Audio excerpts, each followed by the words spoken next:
Dear students, myself Neelam Verma, lecturer biology, Government Senior Secondary School, Dyalpur Sodia, SAS Nagar. I welcome you today in online class of biology.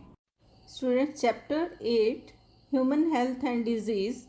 Today's topics will be AIDS, cancer and drug and alcohol abuse. Starting with the AIDS. AIDS is a 4 alphabets. A means acquired, ਕਿਸੇ ਤੋਂ ਪ੍ਰਾਪਤ ਕੀਤੀ ਗਈ. I means immuno, body ਦੀ ਬਿਮਾਰੀਆਂ ਨਾਲ ਲੜਨ ਦੀ ਸ਼ਕਤੀ. D means deficiency, ਉਹਦੇ ਵਿੱਚ ਕਮੀ ਆ ਜਾਣਾ. S means syndrome, ਬਹੁਤ ਸਾਰੀਆਂ ਬਿਮਾਰੀਆਂ ਦੇ ਲੱਛਣ ਅਪੀਅਰ ਹੋਣੇ. ਸੋ ਜਦੋਂ ਅਸੀਂ ਕਿਸੇ ਤੋਂ ਏਡਜ਼ ਦਾ ਵਾਇਰਸ ਪ੍ਰਾਪਤ ਕਰਦੇ ਹਾਂ ਤਾਂ ਇਮਿਊਨਿਟੀ ਸਿਸਟਮ ਦੀ ਡੈਫੀਸ਼ੀਐਂਸੀ ਹੋ ਜਾਂਦੀ ਹੈ, ਜਿਸ ਦੇ ਕਾਰਨ ਬੋਡੀ ਬਹੁਤ ਸਾਰੀਆਂ ਬਿਮਾਰੀਆਂ ਦਾ ਸ਼ਿਕਾਰ ਹੁੰਦੀ ਜਾਂਦੀ ਹੈ.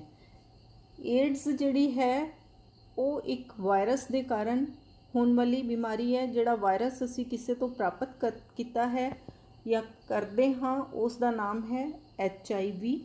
H ਤੋਂ ਮਤਲਬ ਹੈ ਹਿਊਮਨ, I ਤੋਂ ਮਤਲਬ ਹੈ ਇਮਿਊਨੋ ਡੈਫੀਸ਼ੀਐਂਸੀ, V ਦਾ ਮਤਲਬ ਹੈ virus.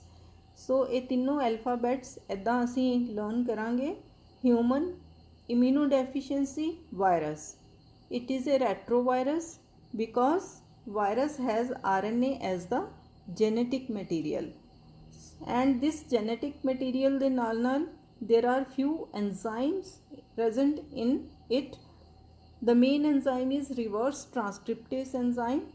Around the RNA and enzymes there is a protein coat present, and around this protein coat glycoprotein layer is present, and this also have the spikes around it like GP120.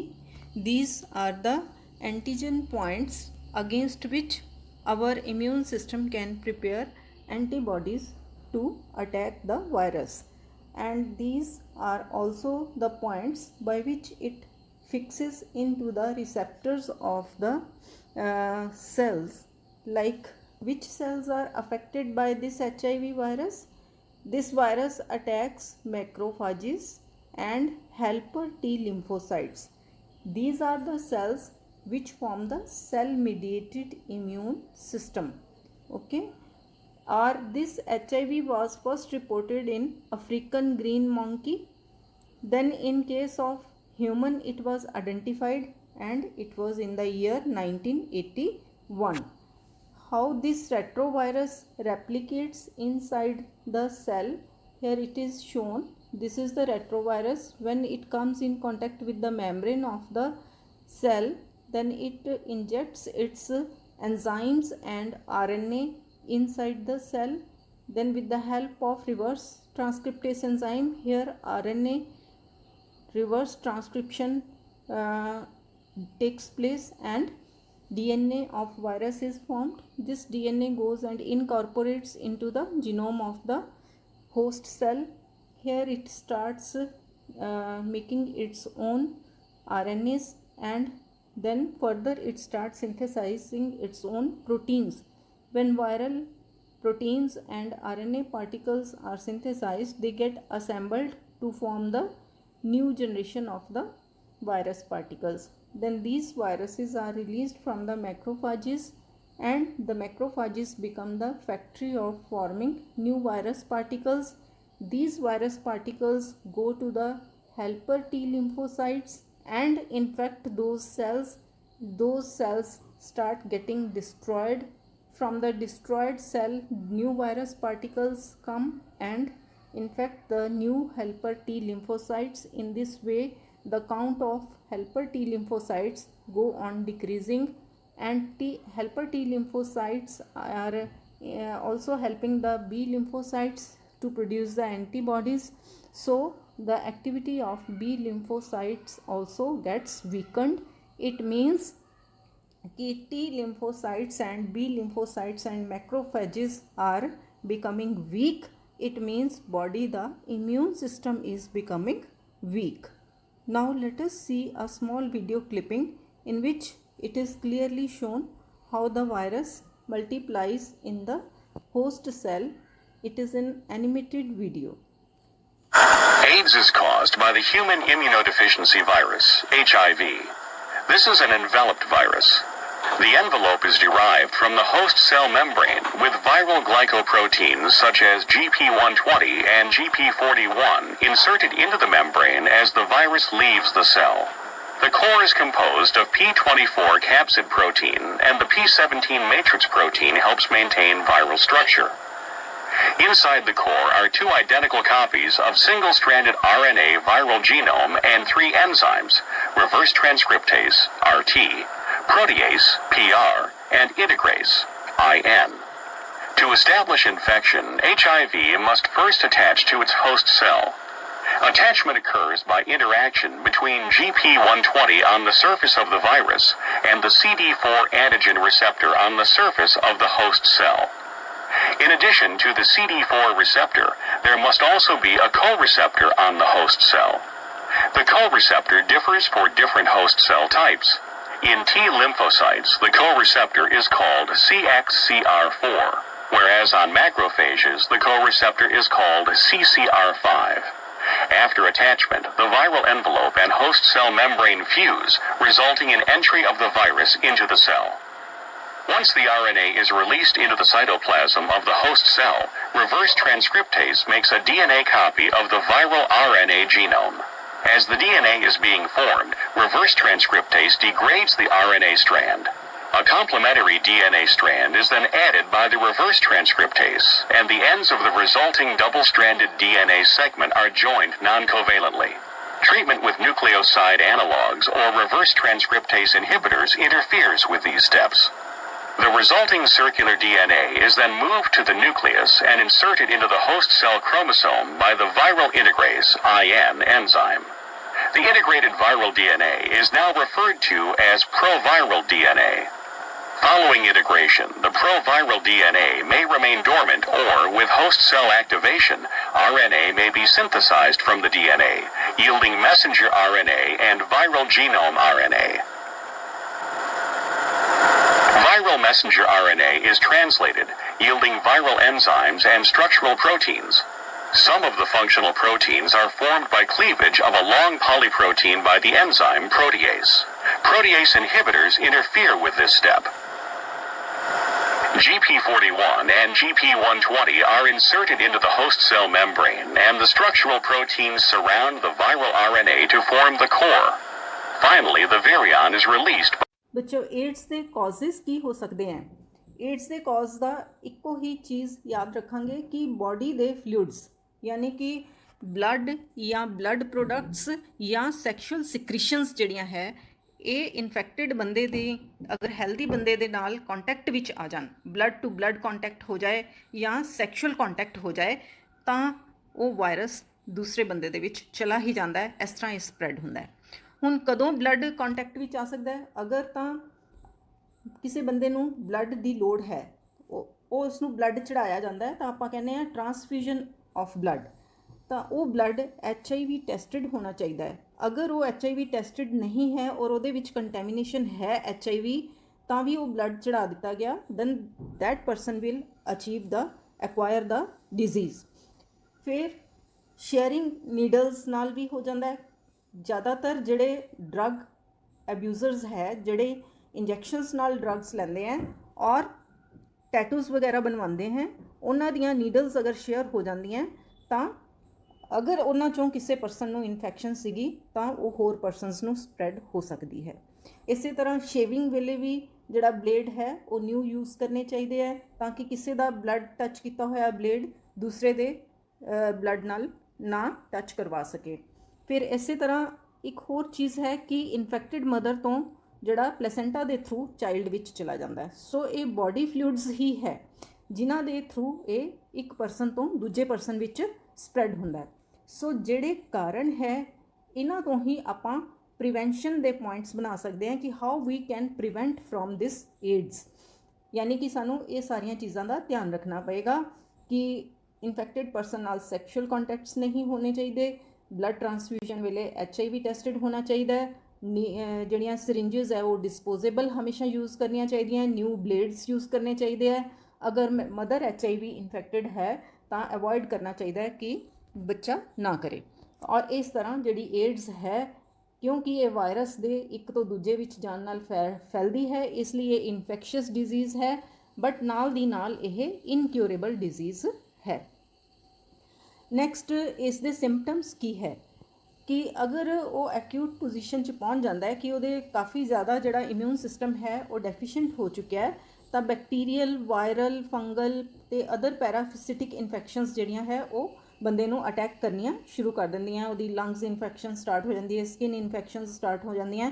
Most serious stage ਜਦੋਂ ਆਉਂਦੀ ਹੈ ਤਾਂ ਉਹ ਹੈ ARC, that is called AIDS related complex. A ਤੋਂ AIDS, R ਤੋਂ related, C ਤੋਂ complex, AIDS related complex. ਉਸ ਸਥਿਤੀ ਦੇ ਵਿੱਚ ਜਿਹੜੀਆਂ ਲਿੰਫ ਨੋਡਸ ਹੈ ਉਹਨਾਂ ਦੇ ਵਿੱਚ ਸਵੈਲਿੰਗ ਆ ਚੁੱਕੀ ਹੁੰਦੀ ਹੈ, ਬੰਦੇ ਨੂੰ ਫੀਵਰ ਰਹਿੰਦਾ ਹੈ ਅਤੇ ਰਾਤ ਵੇਲੇ ਪਸੀਨਾ ਆ ਜਾਂਦਾ ਹੈ, ਔਰ ਲਾਸ ਆਫ ਵੇਟ ਅਤੇ ਡਾਇਰੀਆ ਵਗੈਰਾ ਇਸ ਤਰ੍ਹਾਂ ਦੀ ਪ੍ਰੋਬਲਮ ਕੰਟੀਨਿਊਸਲੀ ਹੋ ਜਾਂਦੀ ਹੈ।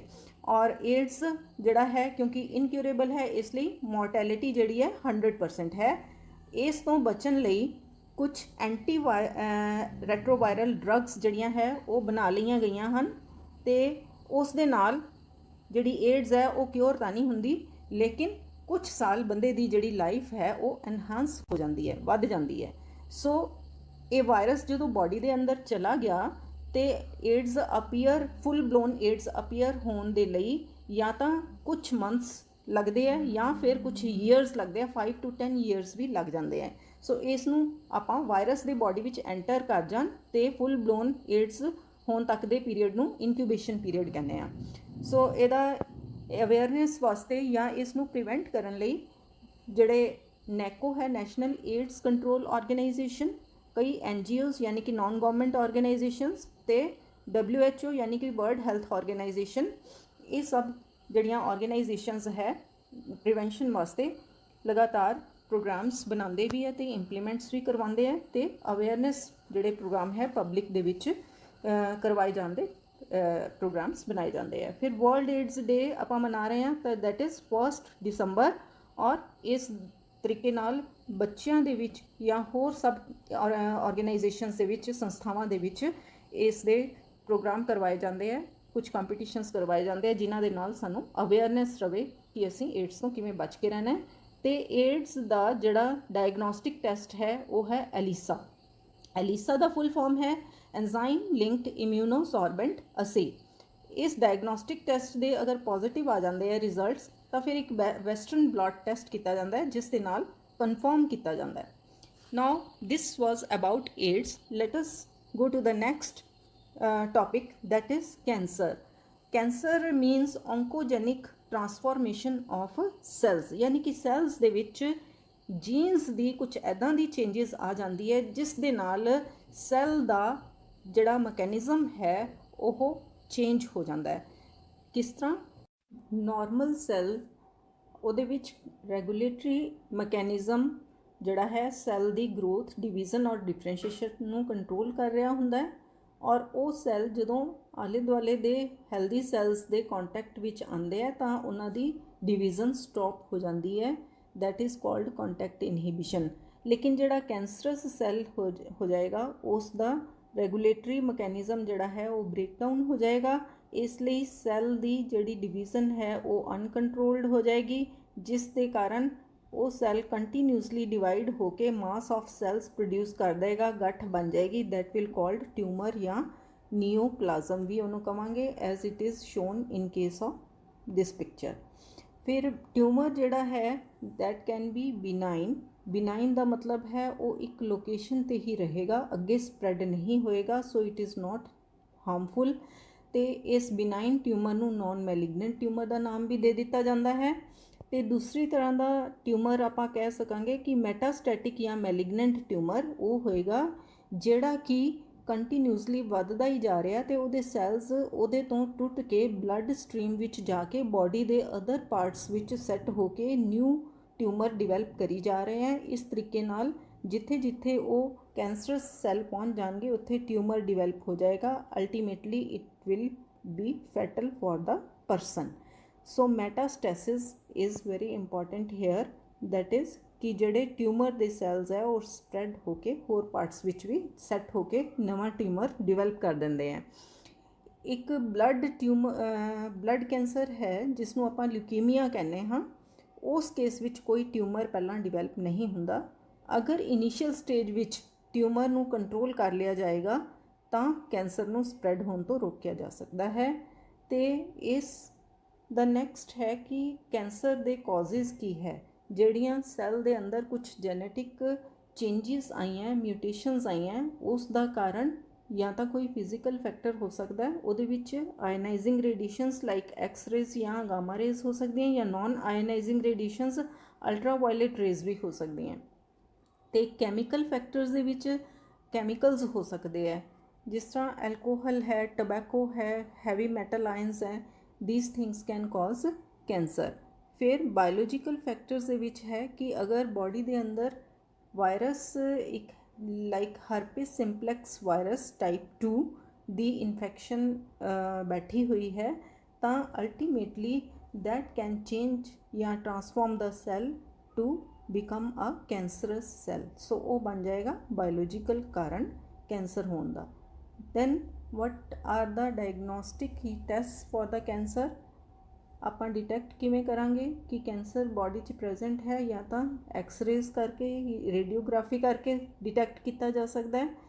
ਕੰਪਿਊਟਡ ਟੋਮੋਗ੍ਰਾਫੀ ਜਿਹਨੂੰ CT ਸਕੈਨ ਕਹਿੰਦੇ ਆ ਉਹ ਕਰਕੇ ਕੀਤਾ ਜਾ ਸਕਦਾ ਹੈ। ਮੈਗਨੈਟਿਕ ਰੈਜ਼ੋਨੈਂਸ ਇਮੇਜਿੰਗ ਕਰਕੇ ਜਿਹਨੂੰ MRI ਕਹਿੰਦੇ ਆ ਉਹਦੇ ਨਾਲ ਕੀਤਾ ਜਾ ਸਕਦਾ ਹੈ। ਜਾਂ ਟਿਸ਼ੂ ਦਾ ਥੋੜ੍ਹਾ ਜਿਹਾ ਪਾਰਟ ਲੈ ਕੇ ਉਸਨੂੰ ਲੈਬ ਵਿੱਚ ਪੈਥੋਲੋਜੀਕਲ ਸਟੱਡੀ ਕੀਤੀ ਜਾਂਦੀ ਹੈ, ਉਸਨੂੰ ਕਹਿੰਦੇ ਆ ਬਾਇਓਪਸੀ ਐਂਡ ਹਿਸਟੋਪੈਥੋਲੋਜੀਕਲ ਸਟੱਡੀ। ਫਿਰ ਫੀਮੇਲ ਦੇ ਵਿੱਚ ਸਰਵਿਕਸ ਕੈਂਸਰ ਨੂੰ ਡਿਟੈਕਟ ਕਰਨ ਲਈ ਪੈਪਸ ਟੈਸਟ ਕੀਤਾ ਜਾਂਦਾ ਹੈ। ਅਤੇ ਸਟੋਮਿਕ ਜਾਂ ਇੰਟੈਸਟਾਈਨ ਦੇ ਕੈਂਸਰਸ ਨੂੰ ਡਿਟੈਕਟ ਕਰਨ ਲਈ ਐਂਡੋਸਕੋਪੀ ਕੀਤੀ ਜਾਂਦੀ ਹੈ। These are the various diagnostic methods to test the presence of cancer। Now what are the treatment and therapy of cancer? Surgery may be the therapy depending upon the condition of the cancer, और radiation therapy ਕੀਤੀ ਜਾਂਦੀ ਹੈ। Cancers cell ਨੂੰ radiation ਦੇ ਕੇ ख़त्म ਕੀਤਾ ਜਾਂਦਾ ਹੈ। ਕੀਮੋਥੈਰੇਪੀ ਕਰ ਲਈ ਜਾਂਦੀ ਹੈ, ਯਾਨੀ ਕਿ ਕੁਝ ਕੈਮੀਕਲ ਡਰੱਗਸ ਦਿੱਤੀਆਂ ਜਾਂਦੀਆਂ ਜਿਹੜੀਆਂ ਕੈਂਸਰਸ ਸੈੱਲ ਨੂੰ ਡਿਸਟਰੋਏ ਕਰ ਦਿੰਦੀਆਂ। ਫਿਰ ਇਮਿਊਨੋਥੈਰੇਪੀ ਕੀਤੀ ਜਾਂਦੀ ਹੈ, ਲਾਈਕ ਐਲਫਾ ਇੰਟਰਫੇਰੋਨਸ ਦਿੱਤੀਆਂ ਜਾਂਦੀਆਂ ਜਿਹੜੀਆਂ ਹਿਊਮਨ ਸਿਸਟਮ ਦੇ ਇਮਿਊਨਿਟੀ ਸਿਸਟਮ ਨੂੰ ਐਕਟੀਵੇਟ ਕਰ ਦਿੰਦੀਆਂ, ਸਟੀਮੂਲੇਟ ਕਰ ਦਿੰਦੀਆਂ, ਜਿਹਦੇ ਨਾਲ ਕੈਂਸਰਸ ਸੈੱਲ ਨੂੰ ਡਿਸਟਰੋਏ ਕਰਨਾ ਸ਼ੁਰੂ ਕਰ ਦਿੰਦਾ ਹੈ immune system. Then hormonal therapy ਦਿੱਤੀ ਜਾ ਸਕਦੀ ਹੈ in case of prostate cancer ਜਾਂ ਬ੍ਰੈਸਟ ਕੈਂਸਰ। ਇਹ ਹਾਰਮੋਨਲ ਥੈਰੇਪੀ ਨਾਲ ਠੀਕ ਕੀਤੇ ਜਾਂਦੇ ਹੈ। So there are various therapies for the various types of cancers। Then we will see a short video clipping on cancer। When these cells become old or damaged, they stop growing or are destroyed. New cells then reproduce to replace them. Normally, this destruction and growth of cells is kept in balance. But, very rarely, the controls that stop individual cells from reproducing fail. A damaged cell, instead of being destroyed, may start to divide uncontrollably, forming a lump or tumour in the human tissue or organs. If these cells are able to continue spreading, the tumour is known as a cancer. It can grow unnoticed or begin to affect the normal workings of the body. Some cancerous cells can break away, travelling through the blood or lymphatic system and causing secondary cancers in other parts of the body. However, not all cancers form tumours. When blood cells grow uncontrollably, they spread gradually in the blood as a leukemia, so mean that treatment is possible following a diagnosis of cancer. The most common form, surgery, can remove some kinds of tumours from the body. Radiotherapy may be used to damage or destroy cancerous cells, while anti-cancer drugs employed in chemotherapy can kill cells that are dividing rapidly. And scientists are now beginning to develop drugs that can target the disease at the level of individual molecules. The last topic, alcohol and drug abuse। Alcohol ਨੂੰ ਜ਼ਿਆਦਾ ਮਾਤਰਾ ਵਿੱਚ consume ਕਰਨਾ ਉਹ ਹੋ ਜਾਂਦਾ ਹੈ ਐਲਕੋਹਲਿਜ਼ਮ। ਅਤੇ ਡਰੱਗਸ ਨੂੰ ਬਿਨਾਂ ਪ੍ਰਿਸਕ੍ਰਿਪਸ਼ਨ ਦੇ ਆਪਣੇ ਐਕਸਾਈਟਮੈਂਟ ਵਾਸਤੇ ਯੂਜ਼ ਕਰਨਾ ਉਹ ਹੋ ਜਾਂਦਾ ਹੈ ਡਰੱਗ ਐਬਿਊਜ਼। ਅਤੇ ਇਹਨਾਂ ਦੋਨਾਂ ਚੀਜ਼ਾਂ ਦਾ ਇੰਡੀਵਿਜੂਅਲ ਦੇ ਉੱਪਰ ਵੀ ਇਫੈਕਟ ਪੈਂਦਾ ਹੈ, ਫੈਮਿਲੀ ਦੇ ਉੱਪਰ ਵੀ ਇਫੈਕਟ ਪੈਂਦਾ ਹੈ ਤੇ ਸੁਸਾਇਟੀ ਦੇ ਉੱਪਰ ਵੀ ਇਫੈਕਟ ਪੈਂਦਾ ਹੈ। ਜਿਹੜਾ ਫੈਮਿਲੀ ਔਰ ਸੁਸਾਇਟੀ ਤੇ ਇਫੈਕਟ ਹੈ ਉਹ ਐਲਕੋਹਲਿਜ਼ਮ ਤੇ ਡਰੱਗ ਅਬਿਊਜ਼ ਦਾ ਕਾਮਨ ਹੈ। ਫੈਮਿਲੀ ਵਿੱਚ ਝਗੜੇ ਹੋਣੇ ਸ਼ੁਰੂ ਹੋ ਜਾਂਦੇ ਆ, ਇੱਕ ਦੂਜੇ ਦਾ ਵਿਸ਼ਵਾਸ ਖਤਮ ਹੋ ਜਾਂਦਾ ਹੈ, ਪੈਸੇ ਦੀ ਵੇਸਟੇਜ ਹੋਣੀ ਸ਼ੁਰੂ ਹੋ ਜਾਂਦੀ ਹੈ, ਫੈਮਿਲੀ ਸਟ੍ਰੈਸ 'ਚ ਆ ਜਾਂਦੀ ਹੈ ਔਰ ਜਿਹੜਾ ਪਰਸਨ ਹੈ ਐਡਿਕਟ ਹੋਇਆ ਉਹ ਫੈਮਿਲੀ ਵਾਸਤੇ ਇੱਕ ਪ੍ਰੋਬਲਮ ਬਣ ਕੇ ਰਹਿ ਜਾਂਦਾ ਹੈ। ਤੇ ਸੁਸਾਇਟੀ ਦੇ ਵਿੱਚ ਵੀ ਜਿਹੜਾ ਬੰਦਾ ਹੈ ਉਹ ਐਂਟੀ ਸੋਸ਼ਲ ਐਲੀਮੈਂਟ ਬਣ ਜਾਂਦਾ ਹੈ, ਉਹ ਵਾਇਲੈਂਸ ਕਰਦਾ, ਲੜਾਈ ਝਗੜੇ ਕਰਦਾ ਤੇ ਉਸ ਦੀ ਰਿਸਪੈਕਟ ਖਤਮ ਹੋ ਜਾਂਦੀ ਹੈ ਤੇ ਉਸ ਨੂੰ ਫਿਰ ਤਰੱਕੀ ਦੇ ਰਸਤੇ ਵੀ ਬੰਦ ਹੋ ਜਾਂਦੇ। ਇਹ ਤਾਂ ਹੋ ਗਿਆ ਕਿ ਫੈਮਿਲੀ ਤੇ ਸੁਸਾਇਟੀ ਦੇ ਵਿੱਚ ਬੰਦੇ ਦੀ ਕੀ ਹਾਲਤ ਹੁੰਦੀ ਹੈ ਔਰ ਫੈਮਿਲੀ ਦੀ ਕੀ ਹਾਲਤ ਹੁੰਦੀ ਹੈ। ਫਿਰ ਜਿਹੜੀ ਬਾਡੀ ਹੈ, ਜਿਹੜਾ ਐਲਕੋਹਲ ਕੰਜ਼ਿਊਮ ਕਰ ਰਹੀ ਹੈ ਬਾਡੀ, ਉਹ ਉਸ ਦਾ ਆਪਣੇ ਉੱਪਰ ਕੰਟਰੋਲ ਖਤਮ ਹੋ ਜਾਂਦਾ ਹੈ ਤੇ ਲੜਖੜਾਣੀ ਸ਼ੁਰੂ ਹੋ ਜਾਂਦੀ ਹੈ ਬਾਡੀ ਔਰ ਡਰਾਈਵਿੰਗ ਦੇ ਸਮੇਂ ਪੂਰਾ ਹੀ ਅੰਦਾਜ਼ਾ ਗੜਬੜਾ ਜਾਂਦਾ ਹੈ। ਇਸ ਲਈ ਡਰਿੰਕ ਐਂਡ ਡਰਾਈਵ ਨਹੀਂ ਕਰਨਾ ਚਾਹੀਦਾ। ਤੇ ਜ਼ਿਆਦਾ ਐਲਕੋਹਲ ਕੰਜ਼ਿਊਮ ਕਰਨ ਨਾਲ ਕਿਹੜਾ ਬਾਡੀ ਦਾ ਆਰਗਨ ਜਲਦੀ ਇਫੈਕਟ ਹੁੰਦਾ ਹੈ? ਉਹ ਹੈ ਲਿਵਰ, ਔਰ ਲਿਵਰ ਦਾ ਡੈਮੇਜ ਹੋ ਜਾਣਾ that is called cirrhosis. So alcohol ਜ਼ਿਆਦਾ ਕੰਜ਼ਿਊਮ ਕਰਨ ਨਾਲ ਜਿਹੜੀ ਲਾਸਟਲੀ ਮੇਜਰ ਡਿਜ਼ੀਜ਼ ਹੈ ਉਹ ਕੀ ਹੈ? ਸਿਰੋਸਿਸ। ਔਰ ਇਸੇ ਤਰ੍ਹਾਂ ਆਪਾਂ ਡਰੱਗ ਐਬਿਊਜ਼ ਦਾ ਇੰਡੀਵਿਜੂਅਲ ਦੇ ਉੱਪਰ ਇਫੈਕਟ ਦੇਖਾਂਗੇ। ਜਿਹੜੀਆਂ ਡਰੱਗਸ ਹੈ ਉਹ ਮੇਨਲੀ ਸੈਂਟਰਲ ਨਰਵਸ ਸਿਸਟਮ 'ਤੇ ਅਟੈਕ ਕਰਦੀਆਂ, ਸੈਂਟਰਲ ਨਰਵਸ ਸਿਸਟਮ ਦੀ ਵਰਕਿੰਗ ਨੂੰ ਖਰਾਬ ਕਰਦੀਆਂ ਔਰ ਅਲਟੀਮੇਟਲੀ ਜਿਹੜੇ ਵਾਈਟਲ ਆਰਗਨਸ ਹੈ ਉਹਨਾਂ ਦੇ ਉੱਪਰ ਵੀ ਅਸਰ ਜਾਣਾ ਸ਼ੁਰੂ ਹੋ ਜਾਂਦਾ ਹੈ। ਤੇ ਅਗਰ ਇੰਟਰਾਵੀਨਸ ਡਰੱਗਸ ਲੈਣ ਦੀ ਆਦਤ ਪੜ ਜਾਏ, ਜਿਵੇਂ ਕਿ ਸਿਰਿੰਜਸ ਦੀ ਨੀਡਲਸ ਅਗਰ ਸ਼ੇਅਰ ਕਰਨੀਆਂ ਸ਼ੁਰੂ ਕਰ ਦੇਣ, ਤਾਂ ਉਸ ਵੇਲੇ ਜਿਹੜਾ ਪਰਸਨ ਹੈ ਉਹ HIV ਤੇ ਹੈਪੇਟਾਈਟਿਸ B ਦਾ ਸ਼ਿਕਾਰ ਵੀ ਹੋ ਸਕਦਾ ਹੈ। ਅਗਰ ਆਪਾਂ ਕਹੀਏ ਕਿ ਫਰੈਂਡਸ ਔਰ ਫੈਮਿਲੀ ਮੈਂਬਰਸ ਕੀ ਇਨਫਲੂਐਂਸ ਕਰ ਸਕਦੇ ਹੈ ਕਿਸੇ ਨੂੰ ਡਰੱਗਸ ਲੈਣ ਲਈ ਜਾਂ ਐਲਕੋਹਲ ਲੈਣ ਲਈ? ਬਿਲਕੁਲ, ਫਰੈਂਡਸ ਔਰ ਫੈਮਿਲੀ ਮੈਂਬਰਸ ਦਾ ਹੀ ਅਸਰ ਹੋ ਸਕਦਾ ਹੈ, ਲੇਕਿਨ ਇਹ ਜ਼ਰੂਰੀ ਨੇ। ਇਸ ਦੇ ਵਾਸਤੇ 2 ਮੰਤਰ ਬਹੁਤ ਅੱਛੇ ਹੈ ਕਿ ਉਸ ਦੇ ਇਨਫਲੂਐਂਸ ਵਿੱਚ ਨਾ ਆਓ। ਨੰਬਰ 1 ਹੈ ਸੇ ਨੋ ਟੂ ਐਲਕੋਹਲ। ਇਹਦੇ ਲਈ ਆਪਾਂ ਇੱਕ ਸ਼ਾਰਟ ਜੀ ਵੀਡੀਓ ਕਲਿੱਪਿੰਗ ਦੇਖਾਂਗੇ ਕਿ ਪ੍ਰੈਕਟੀਕਲੀ ਕਿਸ ਤਰ੍ਹਾਂ ਤੁਸੀਂ ਰੈਡੀ ਰਹਿਣਾ ਕਿ ਸੇ ਨੋ, ਠੀਕ ਹੈ।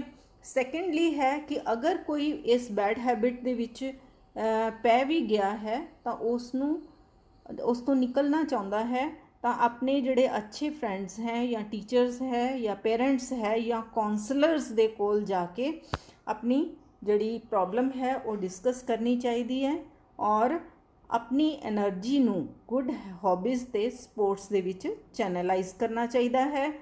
Next, let us C how to say no to drugs. It is a very important thing in mainly teenagers life, and if you see once, then make it a point ki you will definitely say no to these bad habits. Let us see. When you're a teenager, you're constantly bombarded with good and bad advice, life lessons, homework, chores, and peer pressure. Often that pressure comes in the form of drugs and alcohol. It can be very difficult to say no at this age because you're afraid others will think you're lame or that you might get rejected by some of your peers. Even though you might know the real dangers of using drugs and alcohol, you still might have a hard time saying no. Well, the key to saying no is to practice what you'll say before you get in a situation where you're offered drugs or alcohol. That way, when the time comes, you're ready. Take some of these peer pressure related statements, for instance. Come on, everybody's doing drugs. Your response? I think plenty of people aren't doing drugs. Anyway, it's not right for me. Perfect. Here's another one. Hey, how would make you feel good? And you say, I already feel pretty good, and I don't want to mess that up. nothing wrong with that. Let's try a few more, like, Dude, if you're my friend, you'll get high with me. your response? I really like you. I just don't like drugs. And let's not forget these. Come on, dude. Nobody will know. And This is really cool stuff, man. you fire back with, I'm not taking any chances. I'd be grounded for life if I got caught. and I know someone who got really sick from that. That's not cool at all. arming yourself with a wide range of reasons not to do drugs or alcohol is a great way to keep yourself free from using a substance that you know can harm you. ਦੇਖੋ drugs ਜਿਹੜੀਆਂ ਹੈ ਇਹ ਬਹੁਤ ਕੰਮ ਦੀਆਂ ਨੇ, ਕਿਉਂਕਿ ਇਹਨਾਂ ਦਾ ਇਸਤੇਮਾਲ ਮਾਨਸਿਕ ਬਿਮਾਰੀਆਂ ਦੇ ਟ੍ਰੀਟਮੈਂਟ ਲਈ ਕੀਤਾ ਜਾਂਦਾ ਹੈ। ਉਹਨਾਂ ਵਾਸਤੇ ਇਹ ਇੱਕ ਗਿਫਟ ਹੈ। ਲੇਕਿਨ ਅਗਰ ਜਿਹੜੇ ਜ਼ਿਆਦਾਤਰ ਲੋਕ ਜਿਹੜੇ ਹੈ ਇਹਨਾਂ ਦਾ ਵਿਦਆਊਟ ਪ੍ਰਿਸਕ੍ਰਿਪਸ਼ਨ ਇਸਤੇਮਾਲ ਕਰਕੇ ਉਸ ਦੇ ਹੈਬਿਚੁਅਲ ਹੋ ਜਾਂਦੇ ਹੈ, ਤਾਂ ਅਲਟੀਮੇਟਲੀ ਉਹ ਡਿਪੈਂਡ ਹੋ ਜਾਂਦੇ ਹੈ ਕਿ ਉਹਨਾਂ ਨੂੰ ਐਲਕੋਹਲ ਜਾਂ ਡਰੱਗ ਮਿਲਣੀ ਹੀ ਚਾਹੀਦੀ ਹੈ। ਉਹ ਸਟੇਜ ਨੂੰ ਆਪਾਂ ਐਡਿਕਸ਼ਨ ਕਹਿੰਦੇ ਹਾਂ। It is a difficult and serious stage. ਉਸ ਵੇਲੇ ਅਗਰ ਡੋਜ਼ ਨਹੀਂ ਮਿਲਦੀ ਤਾਂ ਬੋਡੀ ਦੇ ਵਿਡਰੋਲ ਸਿੰਡਰੋਮ ਆਉਣੇ ਸ਼ੁਰੂ ਹੋ ਜਾਂਦੇ ਹੈ, ਅਤੇ ਜਿਸ ਨੂੰ ਬੰਦਾ ਬਰਦਾਸ਼ਤ ਨਹੀਂ ਕਰ ਸਕਦਾ ਅਤੇ ਦੁਬਾਰਾ ਤੋਂ ਕਿਸੇ ਨਾ ਕਿਸੇ ਢੰਗ ਨਾਲ ਐਲਕੋਹਲ ਜਾਂ ਡਰੱਗ ਨੂੰ ਲੈਣ ਦੇ ਲਈ ਦੌੜਦਾ ਹੈ। ਮਾਈਂਡ ਜਿਹੜਾ ਹੈ ਉਹ ਇੱਕ ਵਿਸ਼ੀਅਸ ਸਾਈਕਲ ਦੇ ਵਿੱਚ ਫਸ ਜਾਂਦਾ ਹੈ ਕਿ ਕਿਵੇਂ ਡਰੱਗ ਪ੍ਰਾਪਤ ਕਰਨੀ ਹੈ। ਅਤੇ ਹਾਰਮਫੁਲ ਜਿਹੜਾ ਹੈ ਉਹ ਹੈ ਡਰੱਗ ਐਬਿਊਜ਼। ਓਕੇ, ਮਿਸਯੂਜ਼ ਜਾਂ ਡਰੱਗ ਐਬਿਊਜ਼। ਹੁਣ ਆਪਾਂ ਕੈਟਾਗਰੀਜ਼ ਸਮਝ ਲਈਏ ਇਹਦੀਆਂ। ਓਪੀਓਇਡਸ ਜਿਹੜੀ ਹੈ ਉਹ ਸਾਨੂੰ ਪੋਪੀ ਪਲਾਂਟ, ਜਿਸ ਨੂੰ ਪੈਪੇਵਰ ਸੋਮਨੀਫੈਰਮ ਕਹਿੰਦੇ ਆ, ਉਹਦੇ ਤੋਂ ਪ੍ਰਾਪਤ ਹੁੰਦੀਆਂ। ਉਹਨਾਂ ਦੇ ਜਿਹੜੇ ਨੇਮਸ ਹੈ ਡਰੱਗਸ ਦੇ ਉਹ ਹੈ ਓਪੀਅਮ, ਮੋਰਫਿਨ, ਹੈਰੋਇਨ ਅਤੇ ਸਮੈਕ। ਇਹਨਾਂ ਦਾ ਅਸਰ ਹੁੰਦਾ ਹੈ ਨਿਊਰੋ ਡਿਪਰੈਸੈਂਟ ਹੁੰਦੀਆਂ, ਸੁਸਤ ਹੋ ਜਾਂਦੀ ਹੈ ਬੋਡੀ। ਫਿਰ ਸੈਕਿੰਡ ਕੈਟਾਗਰੀ ਹੈ ਕੈਨਾਬਿਨੋਇਡਸ ਦੀ, ਜਿਹੜੀ ਕਿ ਭੰਗ ਯਾਨੀ ਕਿ ਕੈਨਾਬਿਸ ਸਟਾਈਵਾ ਪਲਾਂਟ ਤੋਂ ਪ੍ਰਾਪਤ ਹੁੰਦੀਆਂ। ਔਰ ਇਹਨਾਂ ਡਰੱਗਸ ਦੇ ਨੇਮਸ ਹੈ ਚਰਸ, ਗਾਂਜਾ, ਹਸ਼ੀਸ਼ ਐਂਡ ਮੈਰੀਜੁਆਨਾ। ਔਰ ਇਹ ਜਿਹੜੀਆਂ ਨੇ ਹੈਲੂਸੀਨੋਜਨਸ ਹੁੰਦੀਆਂ, ਮਤਲਬ ਦਿਮਾਗ ਦੇ ਵਿੱਚ ਇਸ ਤਰ੍ਹਾਂ ਕੁਝ ਦਿਖਣਾ ਸ਼ੁਰੂ ਹੋ ਜਾਂਦਾ ਹੈ ਜਿਹੜਾ ਅਸਲ ਵਿੱਚ ਨਹੀਂ ਹੋ ਰਿਹਾ ਹੁੰਦਾ। ਅਤੇ ਹੈਲੂਸੀਨੋਜਨਸ ਦੀ ਕੈਟਾਗਰੀ ਦੇ ਵਿੱਚ ਐਟਰੋਫਾ, ਬੈਲਾਡੋਨਾ ਅਤੇ ਧਤੂਰਾ ਵੀ ਆ ਜਾਂਦੇ ਹੈ। ਔਰ ਇੱਕ ਮੋਸਟ ਇੰਪੋਰਟੈਂਟ ਥਿੰਗ ਹੈ LSD, ਦੈਟ ਇਜ਼ ਲੈਸਰਜਿਕ ਐਸਿਡ ਡਾਈਇਥਾਈਲ ਐਮਾਈਡ। ਇਸ ਨੂੰ ਪ੍ਰਾਪਤ ਕੀਤਾ ਜਾਂਦਾ ਹੈ ਐਰਗੋਟ ਫੰਗਸ ਤੋਂ। ਠੀਕ ਹੈ, ਅਤੇ ਫਿਰ ਕੁਛ ਇਸ ਤਰ੍ਹਾਂ ਦੀਆਂ ਕੈਟਾਗਰੀਜ਼ ਹੈ ਜਿਸ ਨੂੰ ਆਪਾਂ ਕੋਕਾ ਐਲਕੇਲੋਇਡਸ ਕਹਿੰਦੇ ਹਾਂ। ਕੋਕਾ ਐਲਕੇਲੋਇਡ ਦੇ ਵਿੱਚ ਆ ਜਾਂਦੀ ਹੈ cocaine, Coke, crack and caffeine. ਇਸ ਨੂੰ ਪ੍ਰਾਪਤ ਕੀਤਾ ਜਾਂਦਾ ਹੈ ਕੋਕਾ ਪਲਾਂਟ ਤੋਂ। ਔਰ ਇਸ ਦਾ ਜਿਹੜਾ ਇਫੈਕਟ ਹੁੰਦਾ ਹੈ, they are stimulants for the body. ਅਤੇ some drugs are like Calmpose and reserpine. ਇਹਨਾਂ ਨੂੰ ਸਲੀਪਿੰਗ ਪਿਲਸ ਵੀ ਕਿਹਾ ਜਾਂਦਾ ਹੈ, ਨੀਂਦ ਦੀਆਂ ਗੋਲੀਆਂ, ਜਿਨ੍ਹਾਂ ਨੂੰ ਖਾਣ ਤੋਂ ਬਾਅਦ ਕਾਮਨੈਸ, ਥੋੜ੍ਹੀ ਸ਼ਾਂਤੀ ਮਿਲਦੀ ਹੈ ਅਤੇ ਨੀਂਦ ਵੀ ਆਉਂਦੀ ਹੈ। ਇਸ ਕਰਕੇ ਇਹਨਾਂ ਨੂੰ ਸਿਡੇਟਿਵਸ ਕਿਹਾ ਜਾਂਦਾ ਹੈ। ਅਤੇ ਵੇਲੀਅਮ ਅਤੇ ਇਕੁਐਨਿਲ ਜਾਂ ਹੋਰ ਇਸ ਤਰ੍ਹਾਂ ਦੀਆਂ ਡਰੱਗਸ ਹੈ ਜਿਹੜੀਆਂ ਟਰੈਂਕੁਲਾਈਜ਼ਰਸ ਹੁੰਦੀਆਂ। ਟਰੈਂਕੁਲਾਈਜ਼ਰ ਦਾ ਮਤਲਬ ਹੈ ਟੈਂਸ਼ਨ ਅਤੇ ਐਂਗਜ਼ਾਇਟੀ ਵੀ ਕੰਮ ਕਰਦੀਆਂ ਅਤੇ ਨੀਂਦ ਵੀ ਨਹੀਂ ਆਉਂਦੀ ਇਹ ਵਾਲੀ ਡਰੱਗ ਲੈਣ ਤੋਂ ਬਾਅਦ। ਸੋ ਡਰੱਗਸ ਦਾ ਮਿਸਯੂਜ਼ ਜਾਂ ਐਬਿਊਜ਼ ਨਹੀਂ ਹੋਣਾ ਚਾਹੀਦਾ। This is a serious problem. ਅਗਰ ਕੋਈ ਫੈਮਿਲੀ ਪਰਸਨ ਡਰੱਗ ਐਬਿਊਜ਼ ਦੇ ਵਿੱਚ ਆ ਜਾਂਦਾ ਹੈ ਤਾਂ ਇਹ ਇੱਕ ਬਿਮਾਰੀ ਸਮਝ ਕੇ ਉਸ ਦਾ ਟ੍ਰੀਟਮੈਂਟ ਕਰਵਾਉਣਾ ਬਹੁਤ ਜ਼ਰੂਰੀ ਹੈ। ਉਹਦੀ ਕਾਉਂਸਲਿੰਗ ਕਰਵਾਉਣੀ ਬਹੁਤ ਜ਼ਰੂਰੀ ਹੈ। ਉਹਦਾ ਸਾਥ ਦੇਣਾ ਬਹੁਤ ਜ਼ਰੂਰੀ ਹੈ। ਤਾਂ ਅਸੀਂ ਉਸ ਪਰਸਨ ਨੂੰ ਇਸ ਵਿਸ਼ੀਅਸ ਸਰਕਲ ਤੋਂ ਬਾਹਰ ਕੱਢ ਸਕਦੇ ਹਾਂ। ਮੁਸ਼ਕਿਲ ਜ਼ਰੂਰ ਹੈ ਪਰ ਨਾਮੁਮਕਿਨ ਨਹੀਂ ਹੈ। So that's all for today's lecture. Thank you very much and stay healthy.